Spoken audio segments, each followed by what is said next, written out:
Hello, welcome back to the Project Hercules Diaries. My name is Mark, friends call me Bart or Sophie.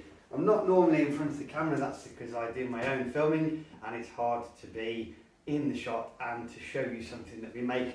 But that's okay, it's not about me, it's about the things that we make.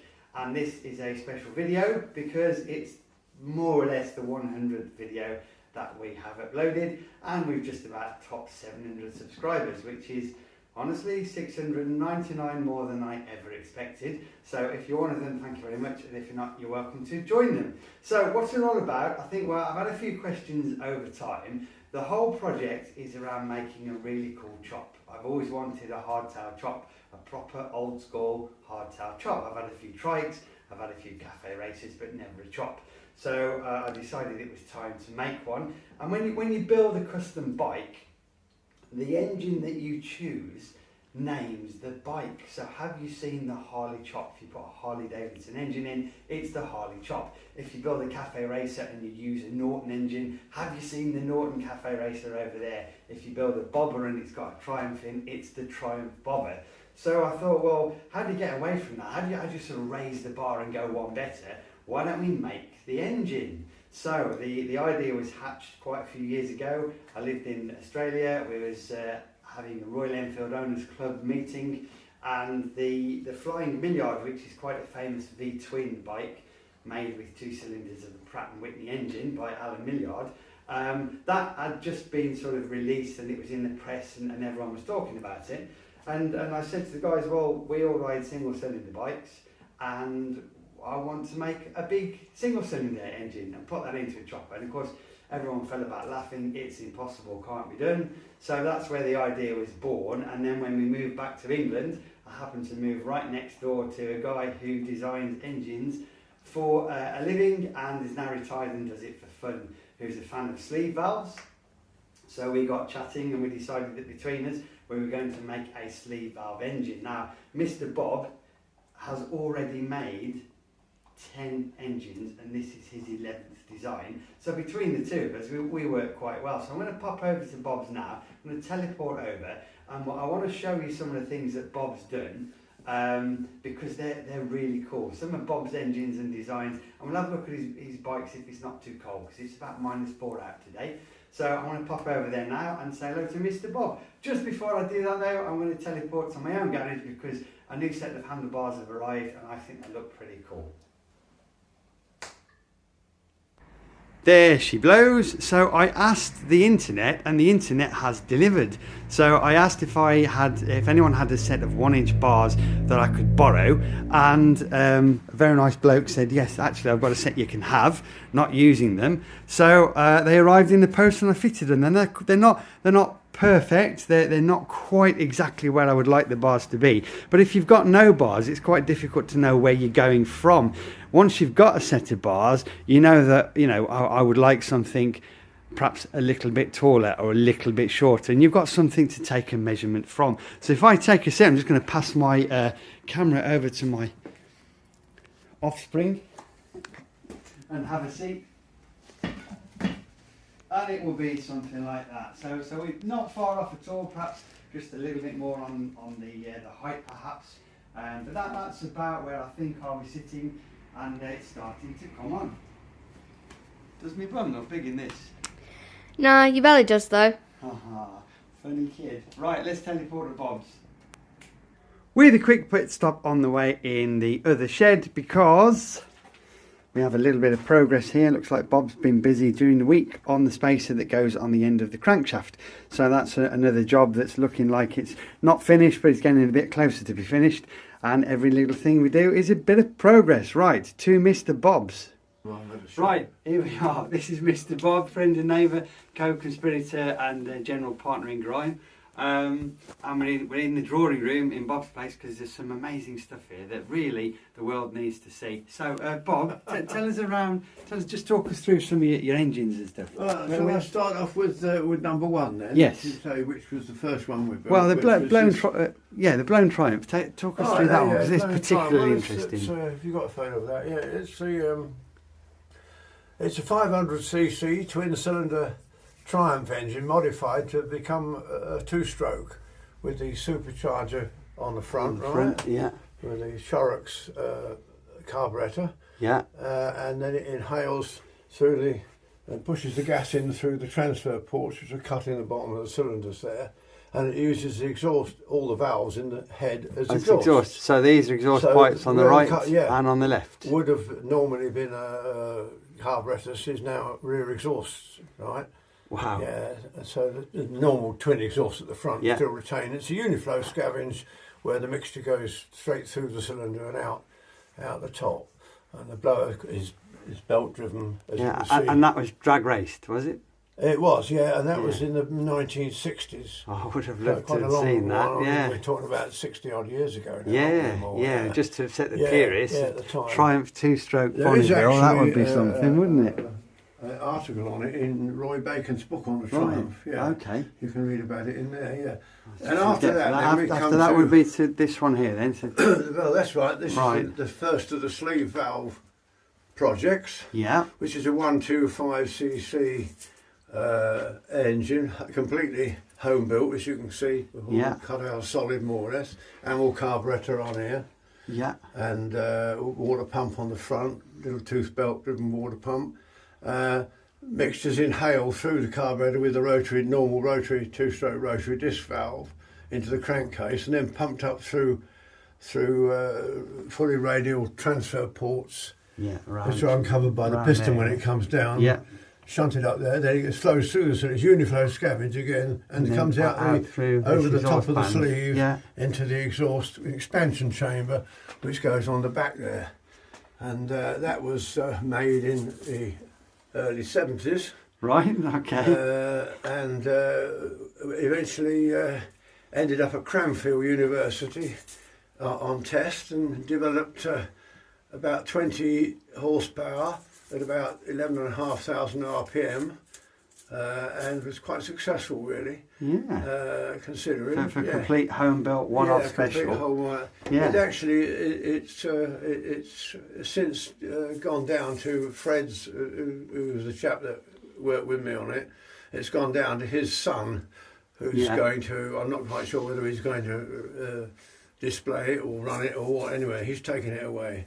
It was always Fred's favourite. Yeah, it was always Fred's favourite. Yeah, well, Fred liked that one. Fair enough. First one we built, the best of the late great Fred. So right. where do we go next then? Down here. We followed that up. Followed it up, right? Okay. Followed that up with the second one, which is 4 times the size, a 500cc. Right. This is a 4-stroke, air-cooled 4-stroke, whereas the other one you just looked at was a water-cooled 2-stroke. 4 strokes proper, yes. And this we built in the late 70s, early 80s, and this went on into a motorcycle frame,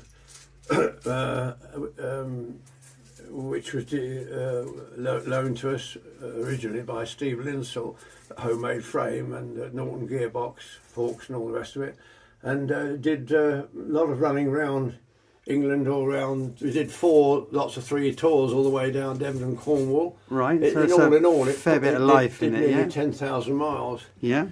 On the road, and it was very successful, really. Yeah. Very good. And as I say, it's still in existence. Unfortunately, it's all in the box at the moment now, but it's been superseded by other by a few projects. others. Yeah.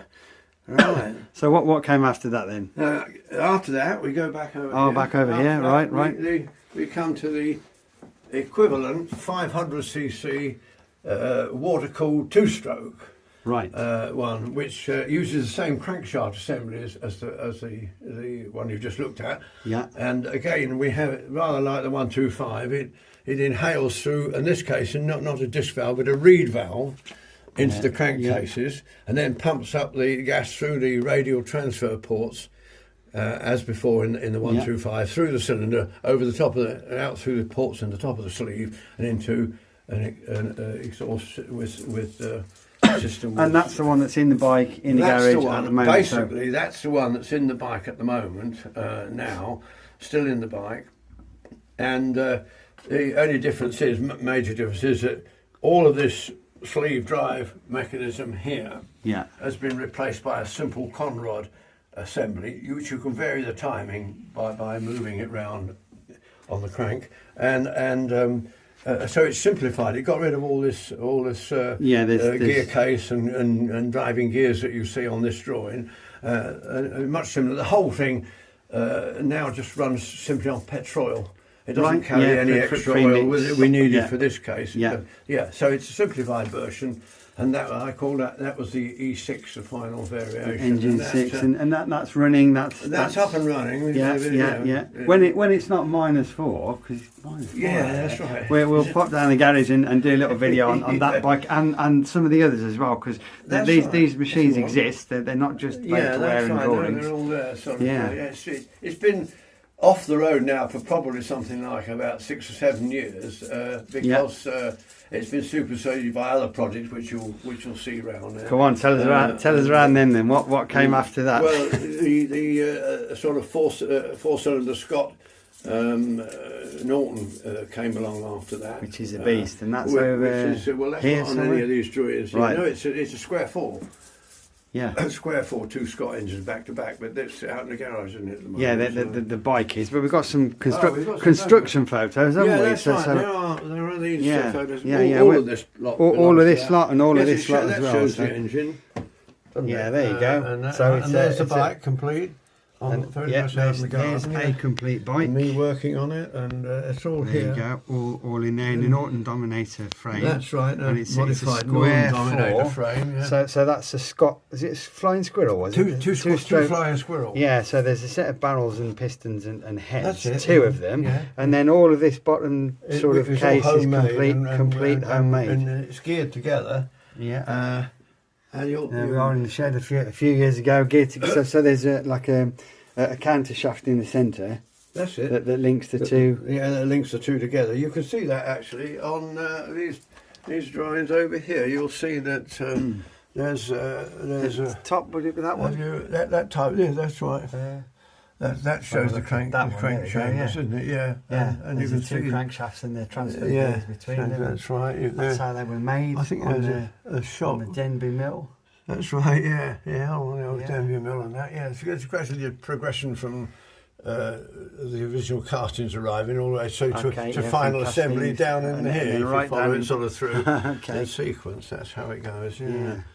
So and then phase transfer ports there, and then final assembly into the motor. And that exists, and that's running, and that's also next door. That's also next door in the garage. Another special video of when we look at the actual machine. That's right, and the actual operation of phase transfer is shown on this diagram here. You see how each crankcase links to the adjacent cylinder in sequence. So the transfer port doesn't go only a back diagrammatic in the type sketch, but because obviously all these transfers are the same length as they're in a square, but to show it. But so it's a whole new system of 2-stroke operation that, as far as I know, I don't know anybody who's really tried it before. Unique. It works successfully, as I say. The engine is convertible between a normal 2-stroke by fitting the different manifolds and this arrangement here.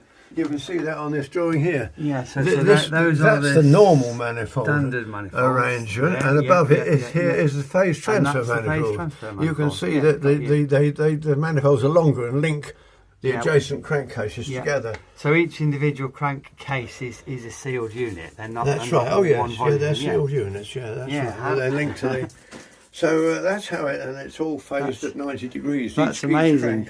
At one to the other is phased at 90 degrees, as shown in. So you need at least 4 cylinders. Yeah, that's right. Yeah, and the next on the things to do next, just so you're aware, things to do next, right, is to concoct a V4 with the Yamaha YVPS RD350, 2 of those together to make a 700 2-stroke V4. Well, if you wanted to, that is actually this. Right. This has been drawn but not made. That does show 2 Yamaha cranks, as you've just described, linked together, making a 504.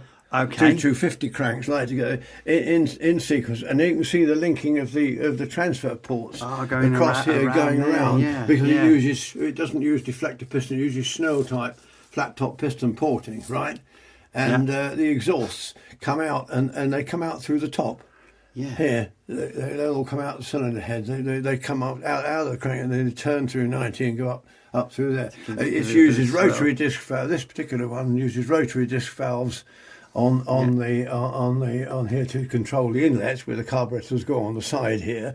But there is a version around which would use reed valves to do the same job. But that's basically it. But that although it's been drawn and everything and designed, it's never actually been made. And that's plans, as in proper plans are in here. It's a drawing plans just off the drawing board. Well, I shall probably never. nothing wrong with having a future project, is it? Because we won't be working on this forever, will we? Eh? We won't be working on this forever, will we? So it's good to have a future project. Yeah, although perhaps another year or so. Okay, well, I think that's. And this is Project Hercules. And this is Project Hercules, yeah. Yes. Yeah.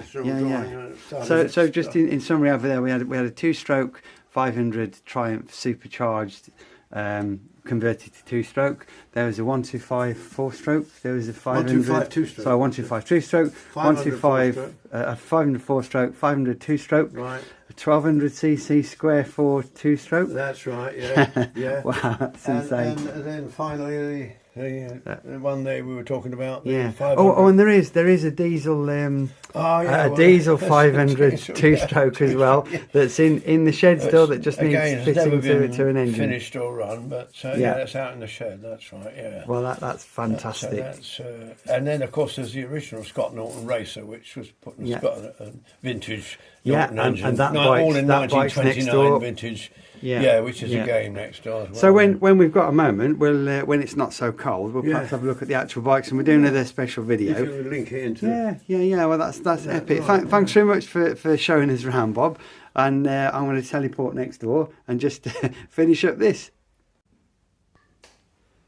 So there we have it. Hopefully you found that a little bit interesting and informative. Apologies, it's a little bit longer than I expected.